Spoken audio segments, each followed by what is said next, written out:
తప్పదు. రాష్ట్ర ప్రభుత్వం కూడా ఇండైరెక్ట్గా వీరిని కాపాడుతున్నట్టుగా భావించాల్సినటువంటి పరిస్థితి. ఎందుకంటే ఎక్కడికక్కడ నిఘా పెంచినమని డ్రోన్ కెమెరాలతోన వివిధ రకాలుగా మేము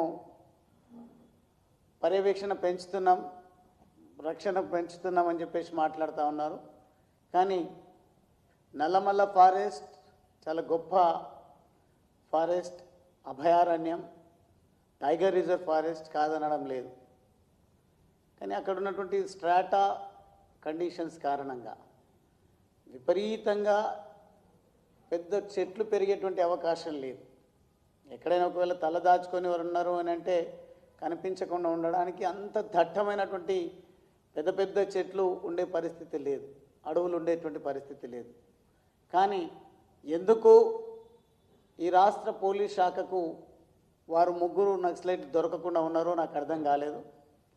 చివరికి ఏ కారణం చేత ఎట్లా వాళ్ళను పట్టుకున్నారో నాకు తెలిసి కొన్ని చెక్ పోస్టులు పెడతా ఉంటారు. అక్కడ ఉన్నటువంటి ఫారెస్ట్ను కాపాడుకోవాలి, పర్యావరణాన్ని కాపాడుకోవాలని. కొందరు ప్లాస్టిక్ బాటిళ్ళు పర్యావరణాన్ని దెబ్బతీసే విధంగా వాడుతూ ఉన్నారని, ప్లాస్టిక్ నివారించాలని అటువంటి చెకింగ్స్ జరుగుతూ ఉంటాయి. అందులో భాగమే అయి ఉండొచ్చు ఆ ముగ్గురు నక్సలైట్స్ కూడా పట్టుబడడం. ఆ విషయం ప్రభుత్వం చూసుకుంటుంది, కేంద్ర హోంశాఖ, రాష్ట్ర హోంశాఖ చూసుకుంటారు, పర్వాలేదు. కానీ నక్సలైట్ల వెంబడి ఉన్నటువంటి ముగ్గురు వారు కూడా అరెస్ట్ అయ్యారు, కాదనడం లేదు. కానీ ఆ ముగ్గురు సింపథైజర్స్గా ఈరోజు పత్రికలు రాస్తూ ఉన్నాయి, టీవీలలో కూడా చూస్తూ ఉన్నాం.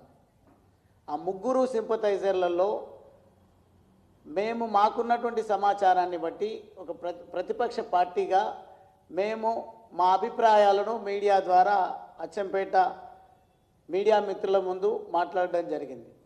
దానికి స్పందించినటువంటి ఎమ్మెల్యే గారు ఇష్టారీతిలో నోరు బారేసుకుంటా ఉన్నారు. మాకేం సంబంధం వాళ్ళు అని అంటా ఉన్నారు.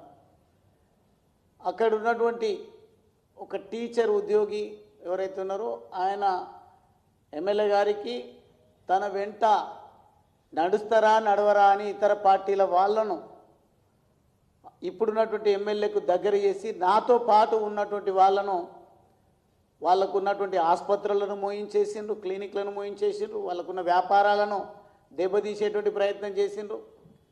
చివరికి మళ్ళీ ఏం జరిగిందో ఏమో కానీ ఆ ఆసుపత్రులు ఓపెన్ అయిపోయినాయి. అదేవిధంగా వాళ్ళ వ్యాపారాలు వాళ్ళు చేసుకుంటూ ఉన్నారు. మాకున్న సమాచారం ఏంటంటే వాళ్ళను ఎమ్మెల్యే గారికి దగ్గర చేసినటువంటి వ్యక్తుల్లో ఈ అంబయ్య అని అరెస్ట్ అయినటువంటి టీచర్ కూడా ఒకడు అని చెప్పేసి చర్చ జరుగుతూ ఉంది. కాబట్టి మాకు కూడా ప్రమాదం పొంచి ఉన్నట్టుగా మేము భావించాల్సినటువంటి అవసరం ఉంది. మాకంటే రాజకీయ నాయకులకు లేదంటే నాకో కాదు, మా నియోజకవర్గంలో ఉన్నటువంటి ప్రజలకు ప్రమాదం పొంచి ఉంది అనే ఆలోచనతోన అటువంటి సమాచారాన్ని బహిర్గతం చేయాలి. ఒకవేళ అటువంటి వాళ్లకు షెల్టర్ ఇచ్చినట్టయితే ఖచ్చితంగా ప్రస్తుతం ఉన్నటువంటి ఎమ్మెల్యేను కూడా శిక్షార్హుణ్ణి చేయాల్సినటువంటి అవసరం ఉంది. మొత్తంగా ఈ కేసును ఎన్ఐఏకు అప్పగించాల్సినటువంటి అవసరం ఉంది. నేను ఇప్పటికే మా హోంశాఖ సహాయ మంత్రి బండి సంజయ్ గారి దృష్టికి కూడా తీసుకువెళ్ళడం జరిగింది. ఖచ్చితంగా కేంద్ర హోంశాఖ కూడా దీనిపైన కఠిన నిర్ణయాలు తీసుకునేటువంటి అవకాశం ఉంది.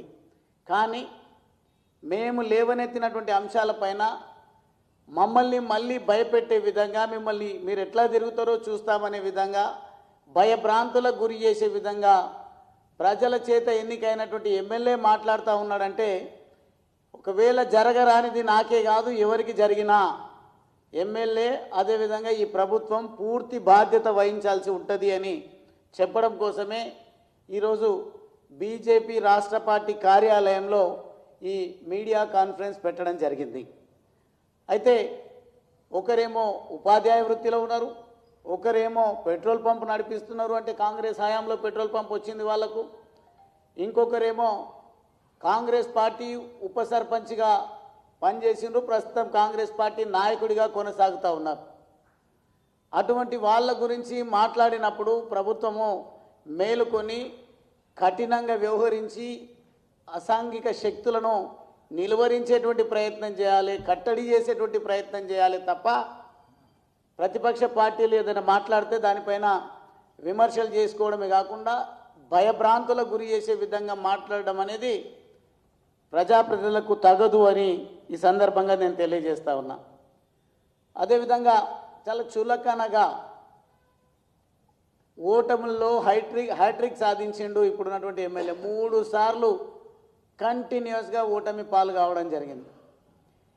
ఈసారి ఎన్నికల్లో గెలిచిన తర్వాత నా గురించి మాట్లాడుతూ ఈయన ఎట్లా ఎమ్మెల్యే అయిందో తెలియదు అని. ఎట్లా ఎమ్మెల్యే కాదు, తెలంగాణ రాష్ట్ర సాధన ఉద్యమం చేసిన, ప్రజల మధ్యలో ఉన్న, ప్రజల చేత ఎన్నుకోబడ్డా, నీకు తెలియకుంటే అది నీ అవివేకమై ఉండొచ్చు తప్ప ఈయన ఎట్లా ఎమ్మెల్యే అయిందో అనుమానం వస్తుంది అని మాట్లాడడం, వెటకారంగా మాట్లాడడం అనేది నీ విఘ్నతకే వదిలేస్తూ ఉన్నాం వంశీకృష్ణ గారు. కానీ నోటికొచ్చినట్టుగా మాట్లాడము, నువ్వు ఎట్లా తిరుగుతావో చూస్తా అని మాట్లాడము, నేను భయపడి భారతీయ జనతా పార్టీలో చేరినా అని మాట్లాడుతూ ఉన్నారు. నేను భయపడి కాదు, బీఆర్ఎస్ పార్టీ తెలంగాణ అని పార్టీని స్థాపించిన తర్వాత, తెలంగాణ సమాజం సంఘటితమై వచ్చిన తర్వాత, తెలంగాణ సాధన జరిగిన తర్వాత వారు కూడా టీఆర్ఎస్గా నుంచి బీఆర్ఎస్గా మారడం జరిగింది. నేను భారత పౌరుడిగా, ఈ తెలంగాణ పౌరుడిగా నా పోరాటాన్ని రాష్ట్ర సాధన కోసం చేసిన, ఇప్పుడు భారత పౌరుడిగా అఖండ భారత నిర్మాణం దిశగా ఈ దేశం అడుగులిడుతూ ఉంది. భారతీయ జనతా పార్టీ ఆ విషయంలో అద్భుతమైనటువంటి పటిమను ప్రదర్శిస్తూ ఉంది. కాబట్టి నేను భారతీయ జనతా పార్టీలో చేరినా అని పలు సందర్భాల్లో చెప్పడం జరిగింది. నేను భయపడి చేరినా అని పనికిరాని విమర్శలు చేస్తూ ఉన్నారు. నేను 29 సంవత్సరాల వయసులో ఆ ప్రాంతానికి వచ్చినప్పుడు కూడా